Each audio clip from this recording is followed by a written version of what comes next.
The first lie I told that night sounded harmless. "It's just a birthday party," I said while checking my reflection in the hallway mirror. Behind me, my husband Daniel adjusted his jacket and asked if we should bring wine or a gift. I smiled and told him not to worry about it. What I didn't tell him was that it wasn't just a birthday party. And what I definitely didn't tell him was that I had been thinking about this night for weeks, wondering what would happen once he walked through that door. My name is Rachel. I'm 48 years old, and I've been married to Daniel for 22 years. He's a good man. The kind who fixes things before you even realize they're broken. The kind who brings you coffee every morning without being asked. Together we raised 2 kids. We survived layoffs, health scares, and the quiet distance that sometimes creeps into long marriages. There was never betrayal, no dramatic fights, just routine, stability, predictability. And somehow, that predictability had started to feel like a cage I couldn't explain. My friend Melanie invited us to what she called a special gathering. She wouldn't give details over the phone.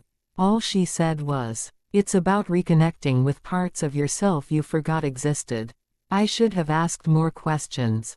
I should have told Daniel the truth. Instead, I convinced myself that surprises could be good for a marriage. Maybe stepping outside our comfort zone would wake something up between us. When we pulled up to Melanie's house, the driveway was full of unfamiliar cars. The windows were covered with sheer curtains, and soft music drifted outside. Daniel squeezed my hand as we walked to the door, completely unaware. A tight feeling formed in my chest, but I ignored it. I told myself it was excitement. The door opened, and the atmosphere hit us immediately. It wasn't loud or chaotic. It was intimate. Dim lighting, couples standing unusually close, laughter that sounded slower, deeper. Glasses clinking softly. The air felt charged in a way I couldn't quite explain. Daniel's grip on my hand tightened. He looked at me with a question in his eyes. Before he could speak, Melanie greeted us with a knowing smile. "Welcome," she said, glancing at me a moment longer than necessary. The moment we stepped inside, I felt the shift. This wasn't a birthday party. Not even close. It was a lifestyle gathering, one where couples openly explored boundaries most people keep private. I already knew. I had researched it. I had imagined how bold it would feel to bring Daniel somewhere unexpected. What I hadn't imagined was the look on his face when he realized what kind of room he had just entered. He leaned toward me and whispered quietly, "Rachel, what is this?" My throat went dry. "It's just open-minded people," I said softly. He looked around again. Couples dancing a little too close. Conversations lingering too long. Hands resting where they normally wouldn't in public. It wasn't wild or chaotic. It was controlled, intentional, and somehow, that made it feel heavier. "You knew," he said. Not accusing, just stating a fact. I nodded slightly. I thought maybe we needed something different. He didn't answer right away. Instead, he studied the room like someone trying to understand a foreign place. My pulse pounded in my ears. I had convinced myself this might spark excitement between us, that maybe we had become too comfortable, too safe.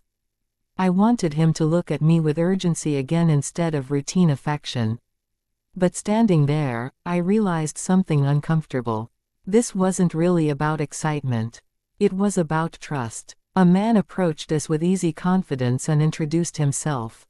His wife stood beside him, smiling politely. The conversation was casual at first, but the undertone was obvious. Daniel stayed calm, but I could see the tension forming in his jaw. After a few minutes he excused himself and stepped onto the back patio. I followed him. Outside, the night air felt cooler than I expected. He stood by the railing, staring into the darkness. "You didn't tell me," he said quietly. "I didn't know how. So you thought you'd just drop me into it?" I tried explaining that maybe we had become too predictable. That maybe this would bring us closer. Even as the words left my mouth, I could hear how selfish they sounded.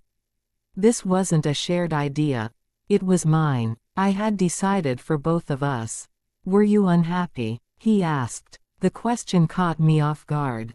Because the truth was complicated. I wasn't unhappy. I was restless. There's a difference, but I didn't know how to explain it without sounding ungrateful. I just wanted us to feel something different, I said quietly. He looked at me for a long moment.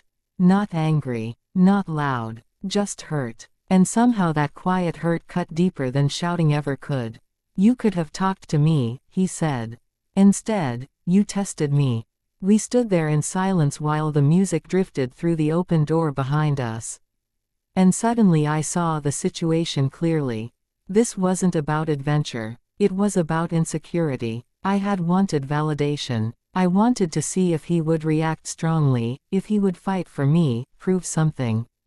Instead, he reacted with disappointment. After a few minutes he reached for my hand. We're leaving, he said calmly. There was no scene inside. No confrontation. We walked back through the living room, past curious glances and quiet smiles, and out the front door. The drive home was silent. Not tense. Just heavy. When we pulled into the driveway, Daniel didn't turn off the engine right away.